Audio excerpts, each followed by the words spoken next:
Hey guys, what's going on? James here. The text over here should be fixed now, by the way. I looked a little wonky in the past couple of videos, but today we're going to be talking about whether or not the Tampa Bay Buccaneers will or won't take an edge rusher early in the upcoming NFL draft. When Jason Light spoke to the media on March 31st, 2025, he was asked this question on if signing Haason Reddick changes the team's mindset about potentially drafting an edge rusher in the first round. This is what Jason Light had to say.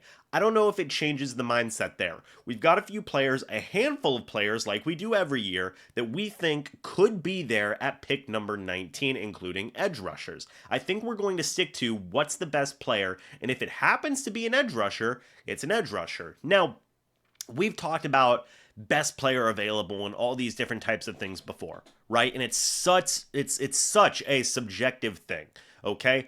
Jim Bob down the street might think that the best player available is a wide receiver, but Tom down the other street may think that it's an edge rusher, but Mike may think that it's a cornerback, but James may think that it's an inside linebacker. So best player available is a super duper subjective thing.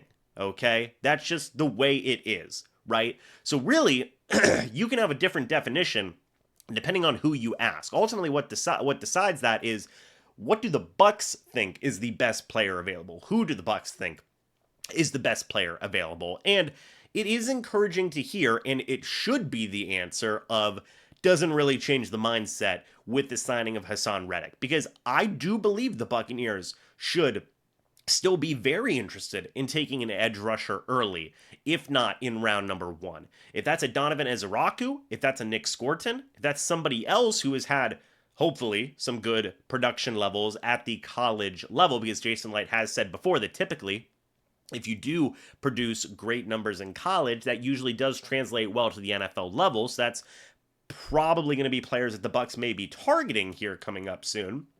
Then yes, it should be something the Bucs would look to get in round number 1 and should look to get in round number 1. Why do I say that? Because I know people are going to say, James, what are you talking about? They got Haason Reddick. He's going to be an absolute beast. The pass rush is going to be great. The Bucs have other needs. They need more cornerback depth. They need more inside linebacker depth. They might need some more safety depth. And I agree with all of that, right? I do. It's one of the reasons why I've talked about the Bucs trading back in this draft from pick number 19. But I will also say this. The Bucs did add Haason Reddick, and I think that he will be good, if not very good, for the Bucs. They do have Yaya Diaby still continuing to grow and develop. They do still have Chris Braswell growing and developing. And I've, been commenting on both those guys, and I think that they both could have big years this upcoming year. They just brought back Anthony Nelson. They may bring back Shaq Barrett somewhere down the line. But I have been, and this might just be a personal thing with me. Again, this is another subjective kind of thing. I have been so disenchanted with the production of the pass rush the past couple of years that I want to see them continue to make big resource investments to that position group, if that does make sense. Yes, Haason Reddick was brought in. Yes, Anthony Nelson was brought back. Yes, you have Diaby and you have Braswell. But me personally, I want to see more. Because we've seen for the past couple of years now, the production of this edge rushing room dramatically not live up to expectations. And we need to see possibly fresher faces, different faces, if anything, in this building, in my opinion. Reddick is a good start. It shouldn't be the only answer to this equation, right? Because a lot of the guys that have also been in this building, when the pass rush wasn't good the past couple of years, are still here. Remember, only one guy left. That was Joe Tryon-Shoyinka, right? Do we really feel that just getting rid of Joe Tryon-Shoyinka and bringing in Haason Reddick is going to fix every single issue in this pass rush, or does it go deeper than that? I am technically of the mindset that I think it does go a little bit deeper. I think you do need to get more consistency, and maybe bringing in new faces can add more of that consistency going forward, which is why I'm of the mindset that yes, the Bucs do still have some needs at cornerback. They do still have some needs at inside linebacker. They may still have some needs at safety, but to me, investing in your edge rushers helps those problems as well, right? Todd Bowles said it himself that getting more interceptions and just playing better defense, having a good pass rush helps a lot of those problems. And I agree with that, right? If you're able to get to the quarterback quicker and bring down the quarterback more consistently, you are going to have better success. Even Todd Bowles said, hey, we need to have success rushing for, right?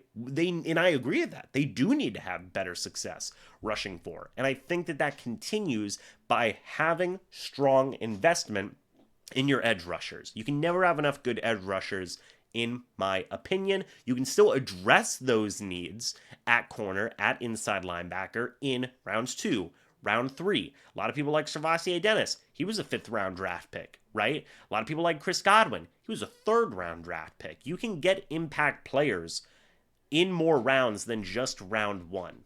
Okay? That's important to remember. Carlton Davis, 2nd round pick. Jamel Dean, 3rd round pick. I mean, the Bucs have had success in the past investing in those other position groups that we just mentioned, cornerback, inside linebacker, in middle rounds. Juan Alexander, 4th round pick, right? And I think that would be a reasonable assumption to make, to say, hey, Jason Light could look to make those types of investments in those types of groups, in those types of rounds yet again, right? That's my thought and opinion on it. So what do you guys think? Do you want the Buccaneers to take an edge rusher in round number 1? Do you want them to take corner, inside linebacker? Let me know your guys' thoughts and opinions about this. By the way, I do just want to say this. Jahad Campbell, inside linebacker, is still my number 1 guy I want for the Bucs. I'm not worried about the surgery that he had. I still think that he will be a fantastic player for the Bucs if he were to fall to them. Jahad Campbell isn't there. I'd be down for the right type of edge rusher. That matters as well. If the right type of edge rusher is there, then they should take it. It shouldn't be any edge rusher, right? I want to say that as well. You can't just get any type of edge rusher and say, well, there you go, right? It's got to be the right type of guy. So if it does match up, cool. Go with an edge rusher. If it doesn't, fine with going with another position group as well. But anyway, guys, thank you so much for watching. Hope you all enjoyed. As always, guys, I'll see you all in the next video or the next live stream. But until then, and as always, guys, goodbye for now, and go Bucs.